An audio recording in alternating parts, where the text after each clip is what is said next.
Alors, t'es prête pour le prochain thème? Mais écoute, allons-y, c'était quoi les peurs, non? Ouais, exactement, ouais, ce qu'on avait dit. Je pense qu'au début, ça serait bien. Est-ce qu'on pourrait distinguer ces peurs? Finalement, il y a plusieurs. On a tous déjà des peurs différentes, et puis il y a comme un peu des niveaux, tu Oui, vois? il y a certaines peurs, j'ai envie de dire, on a toujours le choix de les traverser ou pas, d'en faire ce qu'on en veut. On a tous peur de quelque chose de tout à fait concret. On a le vertige, on a peur des araignées, je ne sais pas. Qu'importe, où il y a des peurs plus grandes, on a peur de perdre nos proches, on a peur, il peut y avoir des milliards de peurs, et certaines, on peut choisir quelque part à un moment donné de plonger dedans. Et puis d'autres, j'ai l'impression que on choisit pas de plonger dedans et elles nous rattrapent. Je sais pas ce que Mhm. tu en penses. Ouais, c'est comme si t'étais obligé, en fait. Enfin, c'est comme si pour t'en sortir, t'étais obligé de plonger dedans.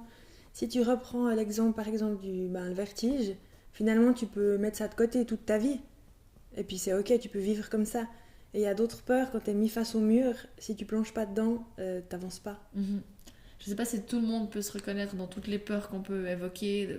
Peut-être, est-ce que le contrat d'âme de chacun a une résonance avec le fait d'avoir choisi de traverser telle peur, d'avoir ouais, tout un travail à plonger dans des choses qui sont très difficiles. Je suis pas sûre que chaque âme vive ça, mais en tout cas, je pense que ça peut résonner pour quelqu'un. Je sais pas ce que tu en penses. Ouais, c'est bien de le préciser parce que comme tu dis, on vit pas tous avec les peurs avec la même intensité.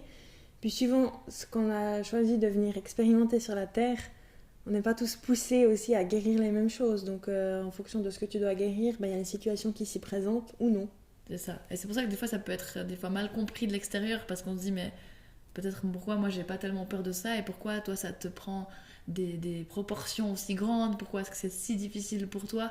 Voilà, parce que pour moi, peut-être mon âme a choisi d'aller creuser ça en long, en large, en travers et que c'est ok, que j'ai pas le choix et que quelqu'un qui ne l'a pas choisi, c'est aussi ok, mais que ça résonnera moins Mhm. pour cette personne qui n'a pas forcément choisi là-haut de traverser tout ça. Ouais, exactement.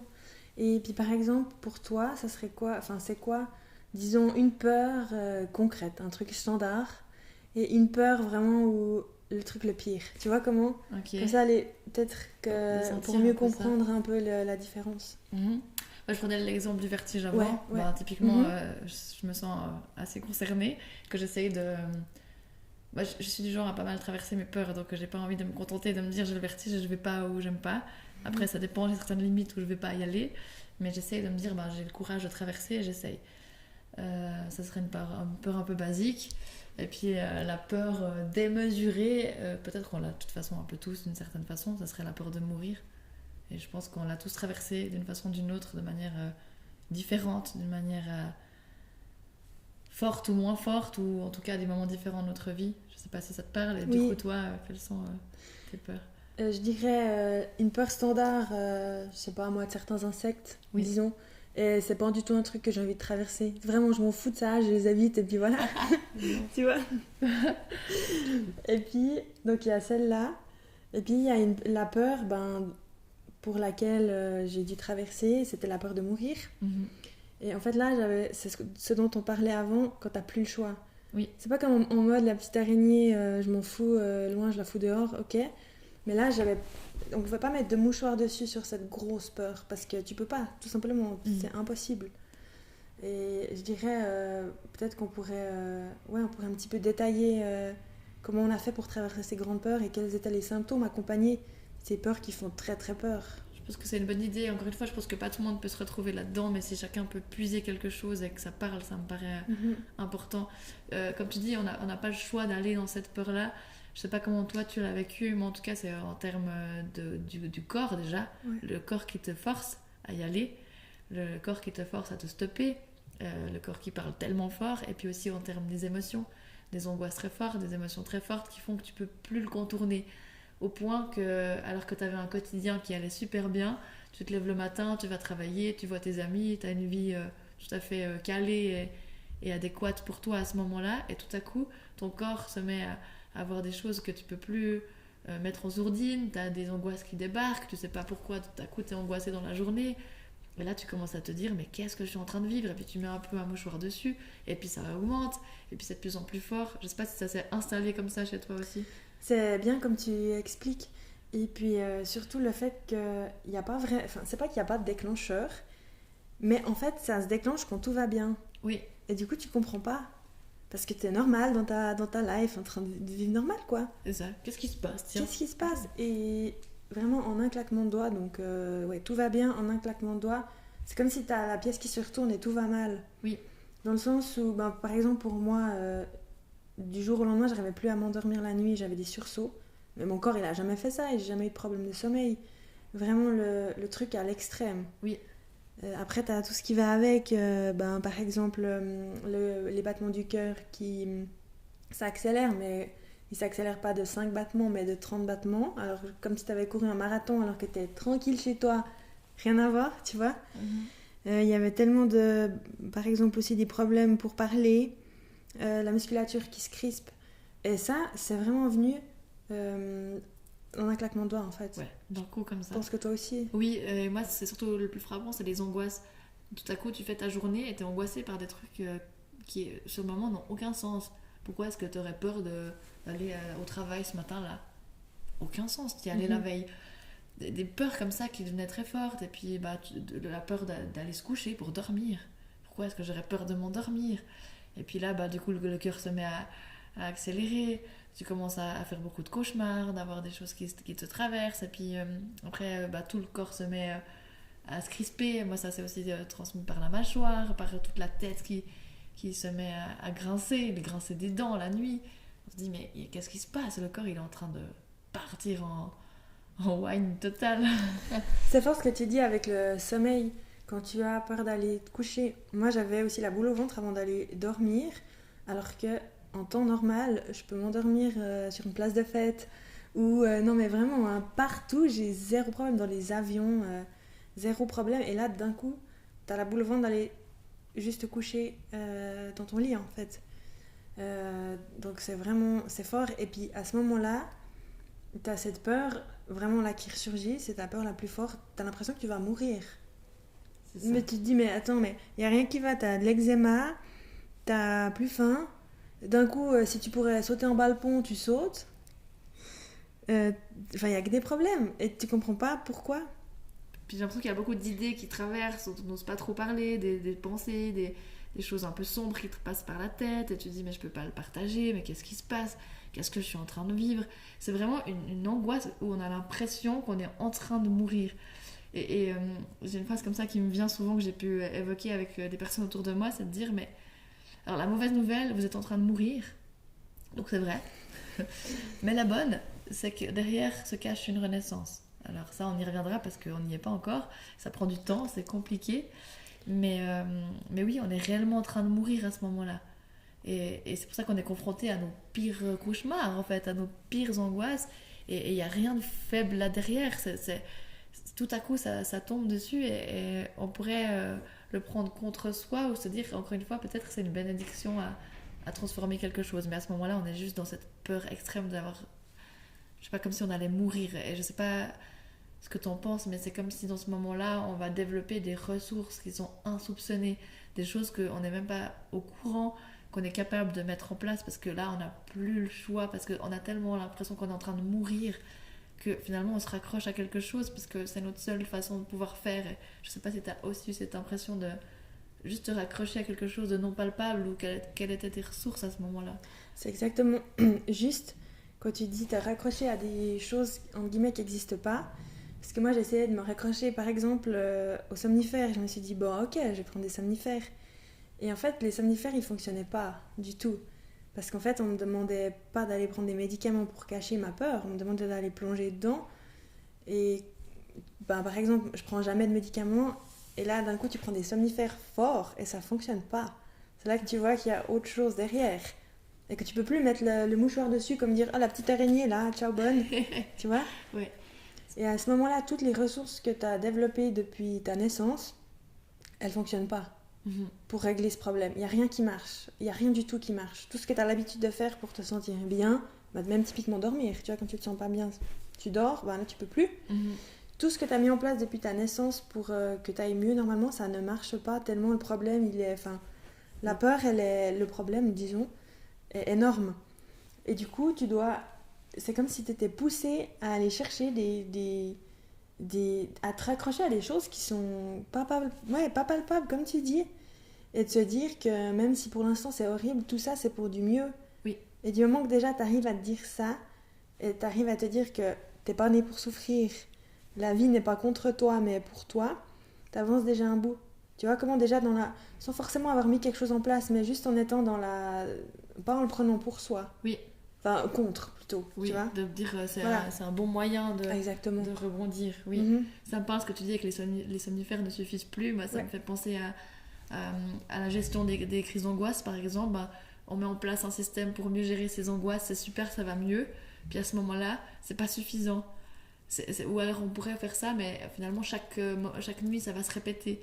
C'est plutôt se dire à ce moment-là, ça m'est presque demandé de traverser la crise jusqu'au bout et de voir ce qu'elle m'amène. Et à ce moment-là, de se rappeler, c'est comme, je sais pas comment dire ça, moi j'ai presque comme une espèce d'image où il y a une espèce de lumière dans le cœur, comme une espèce de lueur dans le cœur qui te dit, mais je suis pas là pour ça. Je sais que ça va changer. Je sais pas comment, je sais pas quand, je sais pas pourquoi, mais de toute façon, je peux me raccrocher à cette lumière dans mon cœur parce que ça va tourner, parce que j'ai la foi que ça va faire autrement et que je suis là pour que ça soit bon pour moi et donc on va pas me laisser comme ça. C'est comme si à ce moment-là, on n'a pas le choix de se raccrocher à la vie, de dire je mets ma foi en la vie en fait. Simplement la vie elle est pas là pour me faire mourir, pas comme ça, pas là, pas maintenant. Donc c'est pour me donner un élan positif. Je sais pas si tu vois. Trop bien, oui. Comment tu vois la chose, c'est vraiment bien. Et puis, je voulais dire encore quelque chose peut-être avec le fait de... Après, on peut pas nous mettre dans des boîtes, mais t'as l'impression que t'es une personne normale, oui. Et en un claquement de doigts, il n'y a plus rien. Ton corps, il n'y a plus rien qui va, mais il n'y a plus rien qui va et t'as rien fait. Et c'est ça aussi le truc de se dire, mais au final, ça peut arriver à tout le monde. Oui. Parce que c'est selon ce que t'as prévu de vivre... t'es pas forcément prévenu en fait, tu vois. Et ça peut en un claquement de doigts changer. Et puis tu te retrouves, comme tu dis là, tu te dis ok, ça, je fais comment maintenant, je me raccroche à quoi. Et puis c'est important ce que tu dis avec la petite lumière, ou comme si tu te disais mais je suis pas venue là sur cette terre pour que ça continue. Je suis pas venue là pour que mon corps il me fasse des fantaisies pareilles. Et puis c'est pas toi en fait, parce que tu te connais pas sous cet angle, tu te reconnais pas. Enfin, c'est pas la personne que tu es en temps normal. Et moi, quelque chose qui m'avait bien aidée, c'est que je me suis dit, comme toi, au final, on n'est pas venu là pour ça, on mérite mieux. Et d'un coup, je sais pas si ça te parle, le mot lâcher prise. Oui. Sur le contrôle. Parce qu'au final, tu essaies de mettre des petites stratégies. Tu te dis, si je prends des somnifères, puis peut-être si je mets de la crème à la cortisone pour mettre sur l'eczéma et puis que je fais de la méditation, ça va passer. Pas du tout. Mm-hmm. Moi, je me suis dit... pas du tout. Je me suis dit, ok, je vais faire un exercice, voir si ça marche. De toute façon, au pire, ça marche pas, tant pis. Je me suis dit, là, j'arrive plus à dormir. Mon corps, il fait vraiment n'importe quoi. Je me suis dit, peut-être que je suis en train de devenir folle. Peut-être, je suis vraiment en train de devenir folle. Peut-être que je vais perdre mon travail, peut-être que je vais perdre mes amis, parce qu'au final, qui a envie d'être ami avec quelqu'un qui... Enfin, tu vois, quand tu dors pas, tu peux rien faire. Peut-être que je pourrais plus jamais faire de sport, peut-être que je devrais être suivie par quelqu'un, tu vois, enfin, dans le sens psychique. Ouais, peut-être vraiment que je suis en train de devenir folle, et puis peut-être que je pourrais plus rester dans mon appartement. Parce que tu vois, quand tu dis tu peux plus dormir, tu vois toutes les conséquences qui vont derrière. Voilà. Puis peut-être que je vais mourir, je me suis dit. Et je me dis, si tout ça se passe, c'est ok. Voilà. Ok. Pas le choix. Pas le choix. J'ai dit, ok, si je devrais tout perdre, je perdrai tout. Si je devrais me faire interner, ok. Et puis au final, si je perds toute ma thune à cause de ça, d'accord, ok. Non, puis j'étais ok avec tout ce que je viens d'énumérer, j'étais ok avec le fait que ça se passe. Puis c'est là où t'as lâché le contrôle, et puis après c'est là où tu trouves direct la solution. Oui. Et tu trouves directement le problème. Puis 48 heures après, je crois que c'était 48 heures après, j'avais le pourquoi. Pourquoi. Et j'ai tout compris. Tu comprends jamais tout, mais il y a un bout du truc qui se passe. Ouais. Et puis ça a été mieux. Mmh. Tu vois ? Ça me parle cette idée de lâcher prise, c'est un peu ce que je te disais d'un coup, tu remets ta confiance dans la vie. Parce que finalement, t'as plus que ça. Donc tu dis, ok, advienne que pourra, je dois juste faire confiance, traverser, avancer. et petit à petit les pièces du puzzle se mettent en route. Mais ce qui est difficile, c'est qu'on ne comprend pas à ce moment-là ce que ça nous est demandé, pourquoi on traverse ça. Et parfois, c'est difficile aussi de le partager, parce que qui comprend à ce moment-là? Et en même temps, même si on est bien accompagné ou qu'on peut être écouté, entendu, c'est quelque chose que je crois qu'on doit beaucoup traverser seul aussi. C'est un travail un peu d'autonomie et de responsabilité, de se dire, bah, des fois, j'ai même pas de mots à mettre dessus, en fait. Je dois le traverser seul. Je dois m'accompagner. À ce moment-là, je dois être mon meilleur ami, encore une fois, pour vivre ce moment avec toute cette intensité. Et puis, une fois que je lâche, et bah, comme par magie, on comprend petit à petit le pourquoi ça m'a demandé de traverser ça. Je sais pas si tu le vois comme ça aussi, mais... Oui, oui, et j'avais l'impression, je sais pas pour toi, mais comme si on était venu là, enfin on avait un style de vie, oui. Et puis ben, pour nous qui nous correspondait finalement. Oui, on croyait. Tu crois, exactement. Et puis t'es venu sur cette terre pour faire autre chose, sauf que toi t'as pas compris. Puis du coup t'es dans un moule qui s'appelle le moule A, par exemple. En fait tu dois aller dans le B. Et t'es pas dans le bon moule, et puis on te le fait comprendre, mais sors de tout ce qui... C'est comme si on vient frapper, et moi je voyais comme si quelqu'un était dans mon corps, puis qui faisait des alertes, mais réveille-toi, en fait, t'es pas là où tu dois. Même si toi tu penses que t'es bien, parce que voilà, il y a ta petite vie bien rangée, mais au final, on veut pas... T'es pas venu sur cette terre pour ça. Et vraiment ce truc d'appel, en fait, puis t'as pas le choix de suivre, et puis c'est au moment où tu comprends ça qu'il y a tout qui... Ouais, que t'es poussé finalement à aller vivre une vie qui est plus alignée avec toi. Il y a un peu ça, cette idée aussi, cette impression de devenir fou. Ça me parle beaucoup ce que tu dis par rapport à ça. Pourquoi ? Parce que y a cette résistance, il y a cette partie de nous qui est en train de mourir, et il y a la partie de nous qui veut pas qu'on meure. Notre ego, il est bien ficelé, il veut pas nous laisser mourir. Donc il résiste. Non, ne meurs pas. Et ça nous angoisse, ça nous prend aux tripes. Pardon, ça nous prend tellement aux tripes que mon corps, il est encore en train de se souvenir de ces moments-là. Ils sont forts pour lui, pardon. Et donc il y a cette résistance de ne pas avoir envie de mourir et de dire ok, je lâche prise parce que oui, il y a vraiment un bout de moi qui est en train de mourir, mais je meurs pas totalement, mais je laisse partir ce bout de moi, de ce moule A par exemple, qui me convient plus, pour finalement aller dans ce que je suis pour de vrai. Parce que le moule qui a bien été ficelé, c'est celui de notre éducation, c'est celui de nos croyances, c'est celui qu'on a mis en place dans nos vies antérieures selon notre éthique, nos philosophies de voir les choses. Donc c'est toutes des choses qu'on retient, qu'on maintient, et que non, en fait, va vers ce pourquoi t'es fait, va vers ce qui te rend heureux, ce qui te fait plaisir, et ton rôle ici finalement. J'avais le mot, quand tu parlais, j'avais le mot créer. C'est comme si on te poussait à une petite voix qui arrive puis qui dit mais crée ta vie en fait, arrête de prendre des moules préfaits là. Ça te convient pas ça, donc va créer la tienne maintenant. Puis on te laisse avec ça, puis, voilà. Puis vas-y, tu vois. D'où cette importance de cette lumière dans ce cœur qui pour moi est synonyme de foi en la vie. Et derrière ce mot foi qui a l'air un peu biblique en apparence, j'ai vraiment envie de démystifier ça. C'est plutôt de se dire on peut mettre tout ce qu'on veut derrière, qu'importe ce en quoi on croit, c'est de s'accrocher à quelque chose qui vibre pour nous, de se dire maintenant cette confiance en quelque chose qui va aller mieux, cette confiance en ce en quoi j'ai envie de créer, vers quoi j'ai envie de me diriger. Et c'est ça finalement la foi, c'est d'avoir confiance que de toute façon ça va mieux aller, et qu'on me pousse à aller vers quelque chose qui va me rendre mieux. Oui, et puis même si c'est inconnu finalement, tu vois, parce qu'au final t'as de nouveau la peur de l'inconnu qui vient là. Oui. Tu dois la traverser parce qu'on te pousse à faire quelque chose de nouveau, cette peur de l'inconnu qui surgit. Et puis je sais pas toi comment tu te sentais, mais moi je me disais, j'avais toujours l'image comme un serpent qui mue. Oui. Tu sais, puis comme si finalement le serpent il mue, il laisse sa vieille peau, mais ça veut pas, enfin tu vois, c'est comme si tu ressortais finalement de ce parcours une meilleure version. Tu vois, quelque chose comme ça. Et je me souviens, j'avais le mot nuit noire de l'âme qui m'était venu, et j'ai aucune idée ce que ça veut dire. Enfin, ça m'est arrivé comme ça dans la tête. J'étais là, c'est quoi ce bordel? J'ai été chercher un peu, puis j'étais là, ouais, mais c'est comme un espèce de mots sur tous ces symptômes, sur toutes ces... L'âme, elle fait un peu un pétage de câble. C'est ça, c'est une espèce de... Encore une fois, cette mort interne, cette nuit noire, je trouve que c'est un mot fort qui montre qu'en fait, on plonge au plus profond de nos craintes, de nos peurs, pour finalement grandir. Comme cet exemple à la cave qu'on expliquait de temps en temps, c'est comme si on descend à la cave pour plonger Un enfant qui va à la cave, il a peur, il va pas dire super, je plonge dans la cave et je vais aller voir ce qui se passe. Non, il fait nuit noire, il sait pas ce qu'il va y trouver. C'est un peu la même chose, donc on demande à notre âme d'aller plonger dans les peurs les plus grandes, toutes ces noirceurs, dans toutes ces compositions finalement pour grandir encore mieux. C'est comme si on allait chercher plus de lumière, mais pour ça demande de plonger dans ce qui fait peur, dans le noir. Donc je trouve que ça porte bien son nom. Oui, puis c'est comme aussi si on devait aller décortiquer les peurs alors de cette vie, ok, mais de toute façon on est sûrement venu là plusieurs fois, de tout celle d'avant.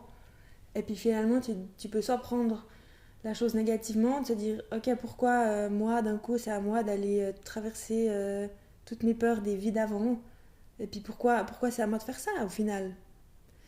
Tu peux soit le prendre comme ça, Clairement. contre toi, ou bien de se dire non mais en fait c'est méga stylé, parce que là les gars, si jamais j'ai traversé toutes les peurs depuis la création de tout ça là, après imaginez le serpent qui mue là, ce que ça va donner. Non mais tu vraiment. vois, te dire au final je vais laisser tout derrière moi, c'est comme si tu avais des sacs un peu de pierre puis tu les enlèves. Alors c'est clair que pour les enlever c'est douloureux dans le sens où faut aller creuser, et puis voilà, tu dois vraiment aller creuser au fond de toi, mais si tu fais ça, Il y a aussi les peurs, j'ai envie de dire, des transgénérations qu'on rajoute à ça, donc ça nous fait un gros bagage. C'est pour ça que je pense que c'est un long parcours tout ça. Ça se fait pas en un claquement de doigts, c'est un long cheminement, un long parcours que petit à petit on vient décortiquer, on vient comprendre une peur, et puis il y a une qui revient, et donc on vient comprendre autre chose, puis elle lâche, puis après il y a une autre qui vient dire bonjour, et puis après, etc. Donc c'est un peu un long cheminement pour être parfois désespéré, baisser les bras, puis se dire pourquoi moi, pourquoi c'est mon rôle, effectivement, comme tu disais, pourquoi ça m'arrive.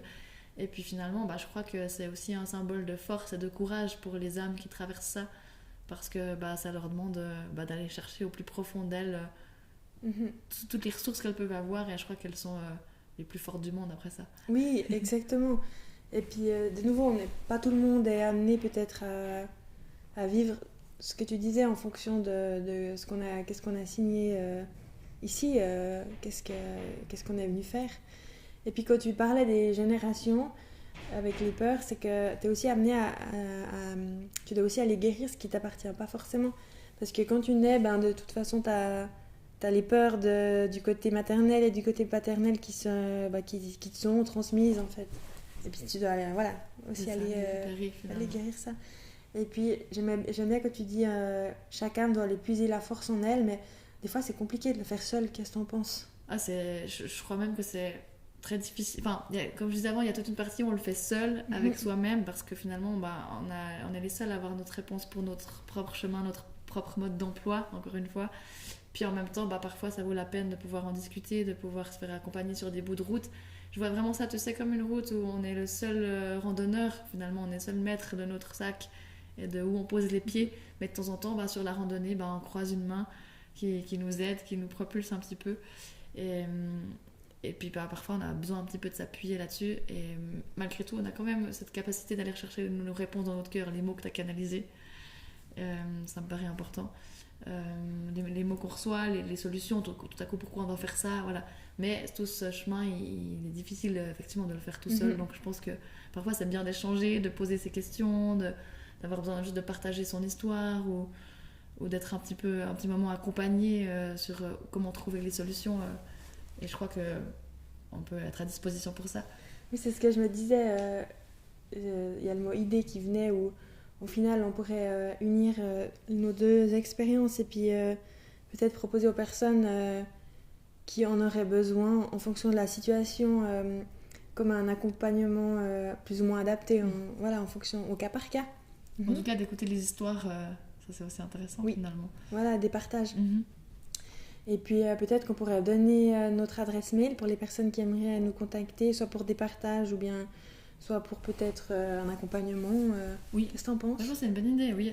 Du coup, on a dit que c'était un mode d'emploi intérieur, c'est ça, n'est-ce pas? Vu que c'est quand même le sujet qui nous intéresse depuis le début. Donc, ouais. Je crois que tu l'avais noté, mode d'emploi intérieur @gmail.com. Il n'y avait pas d'accent et pas d'apostrophe. Tout à point. C'est ça, hein? Tout à point du tout ensemble. Mode d'emploi intérieur, gmail.com. Et puis je pense que, comme on disait dans les prochains épisodes, il faudrait encore plus élargir ce sujet. Je pense que c'est un vaste sujet, comme on disait avant, c'est un long parcours, donc on a envie de pouvoir détailler plusieurs sous-catégories de cette grande catégorie des peurs finalement, donc il y a de quoi faire. Il y a de quoi développer, on est d'accord. Je crois, hein, Trop mais bien. c'est pour des belles choses.